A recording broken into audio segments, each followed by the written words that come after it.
ইনকিলাব জিন্দাবাদ, এই দুনিয়া কাঁপানো স্লোগানটি, যেটি পৃথিবীর অন্যতম সারা জাগানো আন্দোলনগুলোতে যুগান্তকারী ভূমিকা রেখেছে।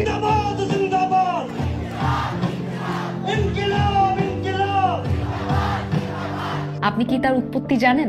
1921 সালে প্রথম এই স্লোগানটি দেন সৈয়দ ফজলুল হাসান, যিনি মাওলানা হযরত মোহানি ছদ্মনামে উর্দুতে কবিতা এবং গজল রচনা করতেন। একাধারে তিনিই ছিলেন সেই ব্যক্তি যিনি ভারতের পূর্ণ স্বাধীনতার দাবিতে সোচ্চার ছিলেন। তিনি শুধু স্বাধীনতাই নয়, তিনি চেয়েছিলেন ন্যায় ও সমতার বিপ্লব।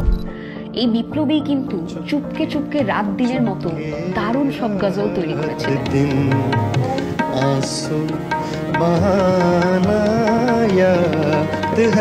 কিন্তু 1929 সালে তরুণ বিপ্লবী ভগৎ সিং দিল্লির আইন পরিষদে বোমা ফেলার পর ইনকিলাব জিন্দাবাদ বলে গর্জন করে ওঠেন।